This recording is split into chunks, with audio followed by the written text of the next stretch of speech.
Hey everybody, Stephen Meade here. Welcome to another installment of Window Shopping, where we kind of show you a really cool architectural home, something that I like. And today we have something that is a little bit personal. I know I've mentioned this a couple times before. I actually live in a custom mid-century modern home designed by architect Paul Tay here in Long Beach. And another one of his houses has come up for sale, but we're gonna have to do things a little bit differently this week, and I'm gonna tell you why real quick. So the property that we're looking at this week is what's called a coming soon property. Now, these properties typically don't show up on a lot of the websites until they are ready to be shown. So this is a property that you cannot go and look at as of right now. They have tentatively set the showings to begin next week, about a week from today or tomorrow, as it were. So this is kind of a little bit of a sneak peek, something that you're probably not seeing on the websites or hasn't seen. It's a really cool custom mid-century modern home, and it's in a great part of Long Beach. So I'm going to just go ahead, start it off, take you in there, and show you a look. Once again, I am super thrilled to show this to you guys. Okay, so what you're looking at is 651 Ultimo Avenue in Long Beach. This is in the Alamitos Heights neighborhood. Now, just as a reminder, this isn't our listing. We're not representing the seller, but we would love to represent your interests as a buyer. And if you are a home buyer, especially looking for an architectural property, the reality is you deserve somebody who's looking out for your interests exclusively and who is not necessarily looking out and representing the seller.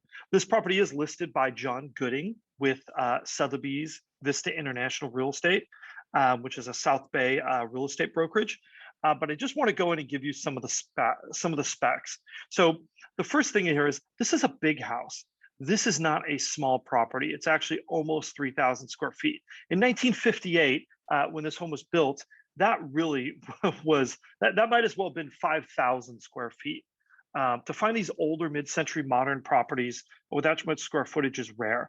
Again, it's in the Alamitos Beach neighborhood. I'm going to click here for you. I'm not sure if this one's going to show up, but this area is located very close to the water, so there's a lot of walking. This is a very fun, walkable neighborhood in Long Beach. There's some cool cafes and some things nearby. This place called Ubuntu that's really amazing for brunch. It's not on the biggest of lots. That's 6,500 square feet. That's actually a little small by Paul Tay standards. A lot of his homes were built in the Park Estates neighborhood. One other unique feature of this property, though, and something that I think is pretty amazing, we'll probably take a couple pictures, is it has a 4-car garage. If you love cars and I love cars, finding a 4-car garage is difficult. Now, this is listed at just under $1.9 million. This is not a cheap house. I'm not representing this as a cheap house. This is definitely kind of a legacy someday. I'm going to pass this down to my kids type house. But let's go ahead and take a look and go through some of these details. I love even this front facade from the street. Now, those of you who are familiar with Paul Tay, which might not be a huge number of you, Paul Tay is most famous for his big sprawling ranch houses that almost kind of have a cross between Cliff May and A. Quincy Jones vibe to them. This is a 2-story. And one of the things that happened is Paul Tay went later in his career towards the end of the 1950s through the 60s and 70s, is he started building these multi-story properties.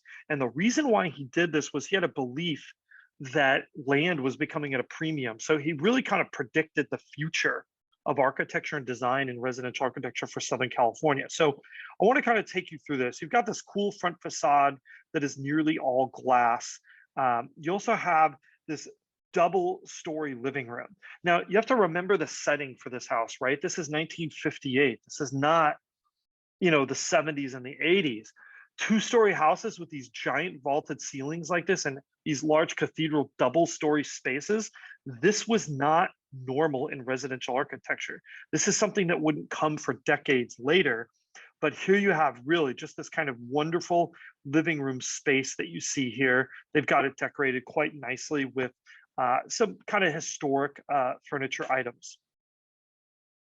So if you look at the other side of this, one of the cool things that you notice about Paul Tay is that he liked a lot of wood treatments and kind of unique soffits and really played with a lot of shapes and lighting. And this is also true in this property. This is that glass facade you see facing the street. There's kind of a little patio out front as well. I love that you also have these open beam ceilings and skylights that really brightens up the space. This is looking back towards the front door. Down here, you've got this little step down into this kind of cool dining room space. Again, open beams, tongue and groove ceiling, kind of finish it out. You do have these cabinetry built-ins. They're not original to the property. Probably not what I would have picked, but still they're there and present. This is a a half bath. It's clearly been redone some point in the 70s. And then you have this more casual family room space on the back side of the house. When you've got 2,900 and change square feet, you've got plenty of space, walls of windows. You look at any other home built in the 1950s, and really the amount of window space built into this house is just crazy. Brick fireplace.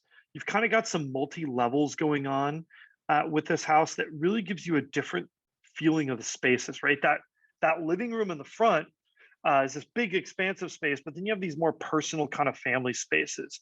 And I love houses that have that kind of a balance. Something you notice really in good architecture is that it doesn't go all one direction or all another direction. They really have this kind of sense of balance, flow, and harmony. And that's really the difference, I think, between good architecture and great architecture. And now we're going to go and take a look at probably one of my favorite spaces in the house, which is this beautiful lighted stairwell that you see going upstairs. Again, we have a repeat to these tongue and groove ceilings and exposed beams, but you have the skylight that opens over this stairwell to the second story. You've got the primary bedroom here. Again, lots of glass looking out, and really, it's a big space.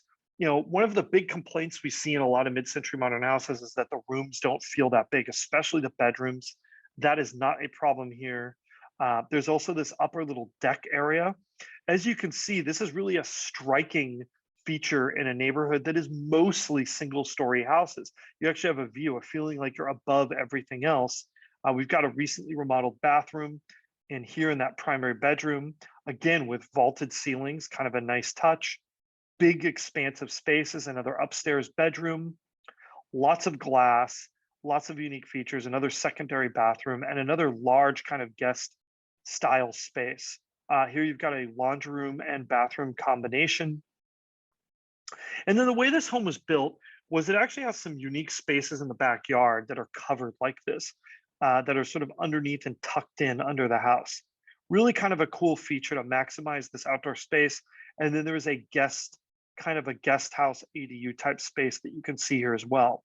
6,500 square feet isn't a large space, but what it does is it gives you enough space to really entertain and have people over. And I always tell clients, think about the functionality of the yard before you look at the square footage.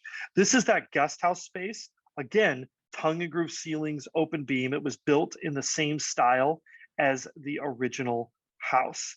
You're near Colorado Lagoon. Just a lot of cool features out here. There's really kind of a great lifestyle if you're moving into a house like this. But once again, thank you guys so much for watching. If you are interested in this home or another architectural property, we would absolutely love to work with you and represent your interests as a buyer. There is a link down below that will allow you to go in there and schedule a no cost, no obligation 15-minute consultation. We'd love to hear from you. Also, don't forget to like, subscribe, and hit that notification bell. And we will see you again real soon.